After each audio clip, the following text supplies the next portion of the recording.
সবাইকে নতুন ভিডিওতে স্বাগতম। আজকে আমি একটা অন্যরকম ইফতার তৈরি করব।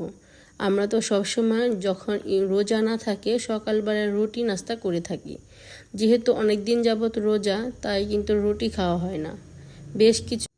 বেশ কিছুদিন যাবতই রুটি খেতে ইচ্ছে করছে, তাই আজকে আলু ভাজি করব গাজর দিয়ে, আর পুঁই শাক ভাজি করব, আর ছোট মাছ চচ্চড়ি করব। ভোরাতে অথবা অন্য কোনো তরকারি রান্না হবে, মুরগি বা ডিম রান্না করে নেব।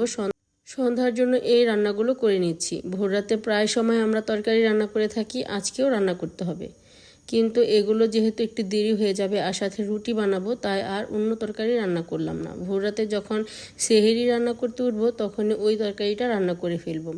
প্রথমে আমি আলু ভাজি করে নিচ্ছি। আলু ভাজিটা আমি নর্মালভাবেই করেছি, আর এইভাবে আলু ভাজি করতেই আমার কাছে বেশি ভালো লাগে আর খেতেও অনেক বেশি ভালো লাগে। আলু ভাজিটা এক পাশে বসিয়ে দিয়েছি, আরেক পাশে আমি শাক ভাজি করার জন্য আলু আর পুঁই শাকের ডাঁটাগুলো আগে লবণ দিয়ে সেদ্ধ করে নিচ্ছি। যেহেতু এগুলো একেবারে শক্ত তরকারি, তাই এগুলো আগে সেদ্ধ করে তারপর পাতাগুলো দিয়ে দিচ্ছি। পাতাগুলো কিন্তু অনেক তাড়াতাড়ি সেদ্ধ হয়ে যায়, তাই আগে ডাঁটা আর আলুটা সেদ্ধ করে এখন পাতাগুলো দিয়ে দিচ্ছি। আলু ভাজি হয়ে গিয়েছে, আলু ভাজি নামিয়ে তারপর আমি এখানে শাক ভাজি করে নিচ্ছি। তারপর ছোট মাছের তরকারিও রান্না করে নেব। এই তো ছোট মাছের তরকারিটাও বসিয়ে দিয়েছি, ছোট মাছটা রান্না করে নিচ্ছি। আমার এই ছোট ছোট ভিডিওগুলো আপনাদের কাছে কেমন লাগে অবশ্যই কমেন্ট করে জানাবেন। আর যদি আমার ভিডিওগুলো ভালো লাগে অবশ্যই আমার পাশে থাকবেন।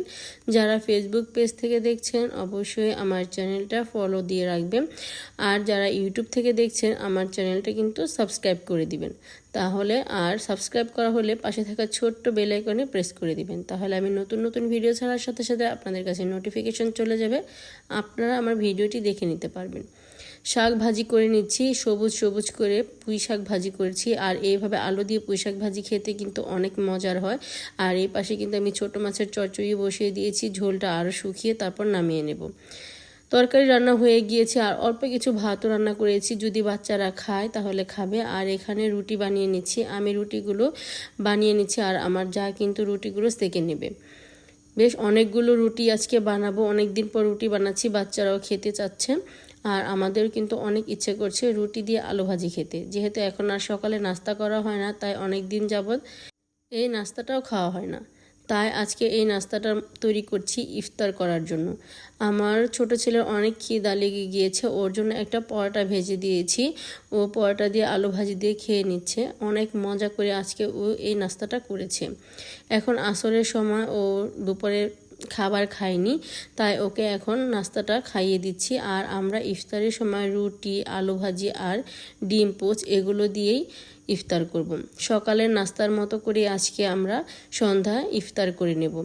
এই তো ইফতারের সময় হয়ে গিয়েছে, সব কিছুই নিয়ে নিয়েছি, সবাই মিলে এখন ইফতার করে নেব। এখানে ডিম ভেজে নিয়েছি, আর আলু ভাজি আর খেজুর, আর সাথে তরমুজও থাকবে। এই দিয়ে আজকে আমাদের ইফতার করা হবে।